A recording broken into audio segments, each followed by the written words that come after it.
This is the second video of 3 in which we prove that the average running time of randomized quicksort is big O of n log n. So to remind you of the formal statement, so again we're thinking about quicksort where we implement the choose pivot subroutine to always choose a pivot uniformly at random from the subarray that it gets passed. And we're proving that for a worst case input array, for an arbitrary input array of length n, the average running time of quicksort, where the average is over the random pivot choices, is big O of n log n. So let me remind you the story so far. This is where we left things at the previous video.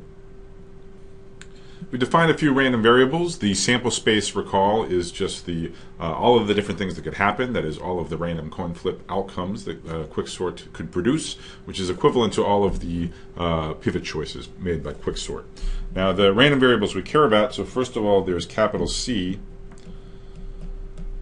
which is the number of comparisons between pairs of elements in the input array that quicksort makes for a given pivot sequence sigma. And then there are the xij's, and so that's just meant to count the number of comparisons involving the ith smallest and the jth smallest elements in the input array. Where you'll recall that zi and zj denote the ith smallest and jth smallest entries in the array. Now, because every comparison involves some zi and some zj, we can express capital C as a sum over the xij's. So we did that in the last video. We applied linearity of expectation. We used the fact that xij are 0, 1, that is indicator random variables, to denote that, to write the expectation of an xij just as the probability that it's equal to 1, and that gave us the following expression. So the key insight and really the heart of the quicksort analysis is to derive an exact expression for this probability as a function of I and j. So for example, if the third smallest element in the array, the seventh smallest element in the array, wherever they may be scattered in the input array, we want to know exactly what's the probability that they get compared at some point in the execution of quicksort. And we're going to get an extremely precise understanding of this probability in the form of this key claim. So for all pairs of elements, and again, ordered pairs, so we're thinking of I being less than j, the probability that zi and zj get compared at some point in the execution of quicksort is exactly 2 divided by j minus I plus 1. So for example, in this example of the third smallest element and the seventh smallest element, it would be exactly 40% of the time, 2 over 5 is how often those two elements would get compared if you ran quicksort with a random choice of pivots. And that's going to be true for every j and I. The proof of this key claim is the purpose of this video. So how do we prove this key claim? How do we prove that the probability that zi, zj get compared is exactly 2 over quantity j minus I plus 1? Well, fix your favorite ordered pair. So fix elements zi, zj with I less than j. For example, the third smallest and the seventh smallest element in the array. Now, what we want to reason about is the set of all elements in the input array between zi and zj inclusive. And I don't mean between in terms of positions in the array, I mean between in terms of their values. So consider the set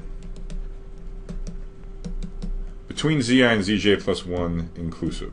So zi plus 1, dot, dot, dot, zj minus 1, zj. So for example, the third, fourth, fifth, sixth, and seventh smallest elements in the input array, wherever they may be. Okay? And of course, the initial array is not sorted, so there's no reason to believe that these j minus I plus 1 elements are contiguous. Okay? They're scattered throughout the input array, but we're going to think about them. Okay? zi through zj inclusive.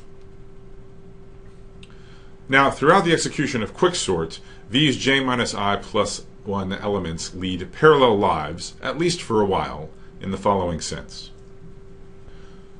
Begin with the outermost call to quicksort, and suppose that none of these j minus I plus 1 elements is chosen as a pivot. Where then could the pivot lie? Well, it could only be a pivot that's greater than all of these, or it could be less than all of these. For example, if this is the third, fourth, fifth, sixth, and seventh smallest elements in the array, well, the pivot is either the minimum or the second minimum, in which case it's smaller than all 5 elements, or it's the 8th or largest or larger elements in the array, in which case it's bigger than all of them. There's no way you can have a pivot that somehow is wedged in between this set, because this is a contiguous set of order statistics. Okay? Now, what do I mean by these elements leading parallel lives?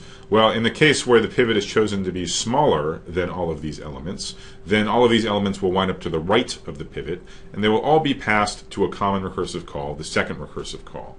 If the pivot is chosen to be bigger than all of these elements, then they'll all show up on the left side of the partitioned array, and they'll all be passed to the first recursive call. Iterating this, or proceeding inductively, we see that as long as the pivot is not drawn from the set of j minus I plus 1 elements, this entire set will get passed on to the same recursive call. So these j minus I plus 1 elements are living blissfully together in harmony until the point at which one of them gets chosen as a pivot. And that, of course, has to happen at some point. The recursion only stops when the array length is equal to 0 or 1. So if for no other reason, at some point there will be no other elements in a recursive call other than these j minus I plus 1. Okay, so at some point the reverie is interrupted and one of them is chosen as a pivot. So let's pause the quicksort algorithm and think about what things look like at the time that one of these j minus I plus 1 elements is first chosen as a pivot element. There are two cases worth distinguishing between. In the first case, the pivot happens to be either zi or zj. Now remember what it is we're trying to analyze. We're trying to analyze the frequency, the probability with which zi and zj gets compared. Well, if zi and zj are in the same recursive call, and one of them gets chosen as the pivot, then they're definitely going to get compared. Remember, when you partition an array around its pivot element, the pivot gets compared to everything else. So if zi is chosen as a pivot, it certainly gets compared to zj. If zj gets chosen as a pivot, it gets compared to zi. So either way, if one of these two is chosen, they're definitely compared. If, on the other hand, the first of these j minus I plus 1 elements to be chosen as a pivot is not zi or zj, if instead it comes from the set zi plus 1 so on up to zj minus 1, then the opposite is true. Then zi and zj are not compared now, nor will they ever be compared in the future. So why is that? Well, that requires two observations. First, recall that when you choose a pivot and you partition an array, all of the comparisons involve the pivot. So two elements which are neither of which is the pivot do not get compared in a partition subroutine. So they don't get compared right now. Moreover, since zi is the smallest of these and zj is the biggest of these, and the pivot comes from somewhere between them, this choice of pivot will split zi and zj into different recursive calls. Zi gets passed to the first recursive call, zj gets passed to the second recursive call, and they will never meet again. So there's no comparisons in the future either. So these two observations right here, I would say, is the key insight in the quicksort analysis. The fact that for a given pair of elements, we can very simply characterize exactly when they get compared and when they do not get compared in the quicksort algorithm. That is, they get compared exactly when one of them is chosen as the pivot before any of the other elements with value in between those two has had the opportunity to be a pivot. That's exactly when they get compared. So this will allow us to prove this key claim, this exact expression on the comparison probability. That will plug into the formula we had earlier and will give us the desired bound on the average number of comparisons. So let's fill in those details. So first, let me just rewrite the high order bit from the previous slide. So now at last we will use the fact that our quicksort implementation always chooses a pivot uniformly at random, that each element of a subarray is equally likely to serve as the pivot element in the corresponding partition call. So what does this buy us? This just says all of the elements are symmetric, so each of the elements zi plus 1 all the way up to zj is equally likely to be the first one asked to serve as a pivot element. Now the probability that zi and zj get compared is simply the probability that we're in case 1 as opposed to in case 2. And since each element is equally likely to be the pivot, that just means there's sort of two bad cases, two cases in which one can occur out of the j minus I plus 1 possible different choices of pivot. Now we're talking about a set of j minus I plus 1 elements, each of whom is equally likely to be asked to be served first as a pivot element.